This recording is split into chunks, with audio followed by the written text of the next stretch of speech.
Good morning students. Today I am explaining you a topic of paper third of BSc first year students. This topic is syndrome that is related to the mutation. First is definition of syndrome. A single change in the number or structure of a chromosome or a single gene mutation often produces many abnormalities और defects. Means किसी भी chromosome number में आपको पता ही है कि chromosomes हमेशा pair में होते हैं, तो उसका जो पेयर है उसका जो सिंगल क्रोमोसोम, ठीक है, मीन्स पेयर में ना होकर सिंगल कंडीशन में यदि उस क्रोमोसोम के नंबर में कोई डिफेक्ट आ जाता है, उसके नंबर में कोई डिफेक्ट आ जाता है, उसकी स्ट्रक्चर में कोई डिफेक्ट आ जाता है और किसी भी तरह से उस क्रोमोसोम में म्यूटेशन हो जाता है. म्यूटेशन मीन्स चेंजेस आ जाते हैं, उसमें कोई भी एबनॉर्मेलिटी उसमें आ जाती है या फिर कोई डिफेक्ट उसमें आ जाता है, तो इस प्रोसेस को हम बोलते हैं syndrome. These defects or symptoms caused by a single genetic change or factor are known as syndrome. ठीक है, ये जो म्यूटेशन होता है ये केवल सिंगल फैक्टर में चेंज आने की वजह से ही होता है, इसलिए हम इसको क्या बोलते हैं, इसलिए हम इसको सिंड्रोम बोलते हैं. मीन दोनों क्रोमोसोम में चेंज नहीं आया है, क्रोमोसोम के वन पार्ट में चेंज आया है, सिंगल क्रोमोसोम में डिफेक्ट आया है. अब है causes of origin of syndrome. अब इसके लिए भी कई सारे प्रोसेस होते हैं कि ये इसका ओरिजिन कहाँ से हुआ है.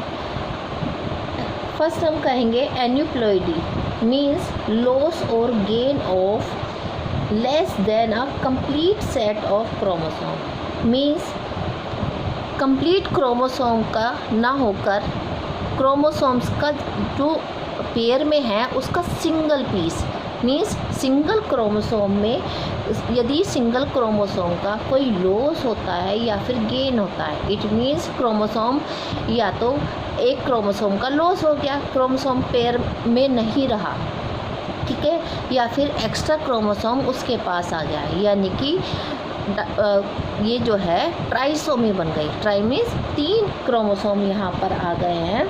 Is the most important reason of origin of syndrome. ठीक है, यही सिंड्रोम का मोस्ट इम्पोर्टेंट रीज़न होता है कि कहीं पर तो क्रोमोसोम का लॉस हो गया और कहीं पर एक्स्ट्रा क्रोमोसोम जो है वो अटैच हो गया. Means loss of a single chromosome is called as monosomy.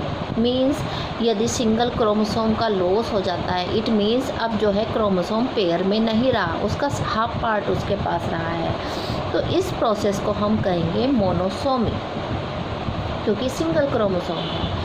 Addition of a chromosome is known as trisomy. यदि क्रोमोसोम का एडिशन हो जाता है तो हम इसको ट्राइसोमी कहेंगे.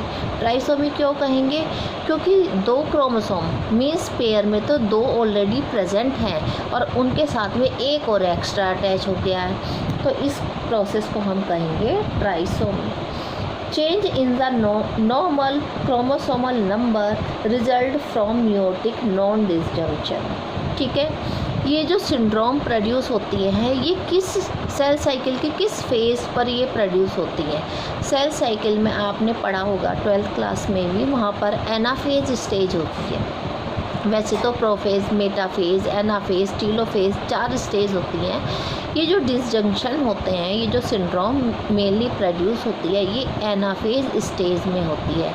एनाफेज स्टेज सेल साइकिल की वो स्टेज होती है जहाँ पर क्रोमोसोम सेंट्रोमियर से अलग होते हैं, दोनों अलग अलग डायरेक्शन में मूव कर जाते हैं. जब स्पाइंडल फाइबर्स जो होते हैं वो साइज़ में रिड्यूस होते हैं, तो वहीं पर ये डिफेक्ट आ जाता है.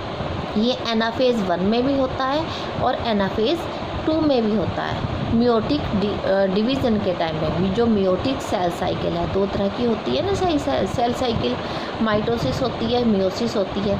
तो ये सिंड्रोम जो प्रोड्यूस होती है वो माइटोटिक डिवीज़न में नहीं होती. माइटोटिक डिवीज़न जो होता है जनरली हमारी बॉडी ग्रोथ के लिए होता है, हमारे बॉडी के डेवलपमेंट के लिए होता है. ये हमारे जीन से इसका जो है जो जहाँ पर जेनेटिक इन्फॉर्मेशन जो हमारे स्पर्म ओवा बनते हैं वहाँ पर जो है मियोटिक डिवीज़न हमेशा होता है। ठीक है, तो यदि non disjunction of a chromosome Non-disjunction of a chromosomes may occur in the first or second meiotic anaphase. If it occurs at anaphase 1, all four products of meiosis are abnormal. Means यदि division जो है anaphase 1 का है तो वहाँ पर 4 product बनेंगे। 4 product से मतलब एक सेल से 4 सेल्स बनती हैं, तो चारों सेल्स में डिफेक्ट आ जाएगा। कैसे आ जाएगा? 2 सेल्स तो ऐसी हो जाएंगे जिनके पास में एक्स्ट्रा क्रोमोसोम चला जाएगा, 2 सेल्स ऐसी रह जाएंगी जिनके पास एक एक क्रोमोसोम कम रह जाएगा। तो चारों की चारों सेल्स जो हैं ये डिफेक्टेड हो जाएंगे और उनका क्रोमोसोम का नंबर क्या हो जाएगा? 2 के 2 हैव n+1। n+1 का मतलब है एक्स्ट्रा क्रोमोसोम आ गया, एंड 2 हैव n-1 मीन्स एक क्रोमोसोम कम हो गया। If these abnormal gametes are fertilised by normal gametes. ठीक है, अब यदि इन गैमेट्स का फर्टिलाइजेशन नॉर्मल गैमेट्स से होता है तो हमें क्या मिलेगा? Both tri and monosomic are produced. ठीक है, मोनोसोमिक कंडीशन भी मिलेगी और हमें ट्राइसोमिक भी कंडीशन मिलेगी। इट मीन्स जिस सेल में क्रोमोसोम एक्स्ट्रा है यदि उसका फर्टिलाइजेशन होता है तो वहाँ पर ट्राइसोमी बन जाएगी। ठीक है, और जहाँ पर एक्स्ट्रा सेल जो है एक सेल का एक क्रोमोसोम का लॉस हो गया है वहाँ पर मोनोसोमिक कंडीशन बन जाएगी, क्योंकि वहाँ पर क्रोमोसोम जो है कम है, मीन्स एक क्रोमोसोम वहाँ पर कम है। अब नेक्स्ट नेक्स्ट हेडिंग है क्रोमोसोमल एब्रेशन। एब्रेशन का मीनिंग भी मीन्स क्रोमोसोम में कोई कमी आ जाना, लेकिन इसका रीज़न दूसरा होता है। Chromosomal aberration are other important reason of origin of syndrome. ठीक है, इसमें सिंड्रोम प्रोड्यूस होने के रीज़न जो होते हैं वो अलग होते हैं। फॉर एग्ज़ाम्पल डेफिशिएंसी, ट्रांसलोकेशन और इन्वर्जन। मीन्स डेफिशिएंसी मीन्स कमी हो जाना क्रोमोसोम्स की, ट्रांसलोकेशन मीन्स उसकी लोकेशन में अदला बदली हो जाना। ठीक है, एक जगह से दूसरी जगह चेंज हो जाना। इन्वर्जन यानी कि क्रोमोसोम्स में जो जीन्स प्रेजेंट हैं उनका उल्टा हो जाना, अपोजिट हो जाना। Of a part of a chromosome give rise to a syndrome. ठीक है, इन 3 चीज़ों की वजह से ही क्रोमोसोम्स में सिंड्रोम प्रोड्यूस होती हैं। कौन कौन सी थी? क्रोमोसोमल एब्रेशन में कौन सी आएंगी? Deficiency, translocation and inversion. Gene mutation also produce syndrome. Gene में यदि म्यूटेशन हो जाता है तो वहाँ पर भी सिंड्रोम ही प्रोड्यूस होती है, सिंड्रोम्स।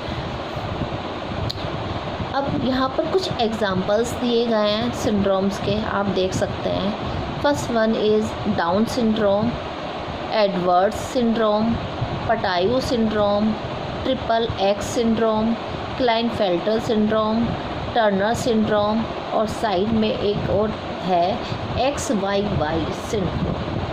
मीन्स जो डाउन सिंड्रोम है इसमें क्या होता है? इसमें ट्राइसोमी होती है। ट्राइसोमी कहाँ पर होती है? 21 क्रोमोसोम नंबर पर होती है।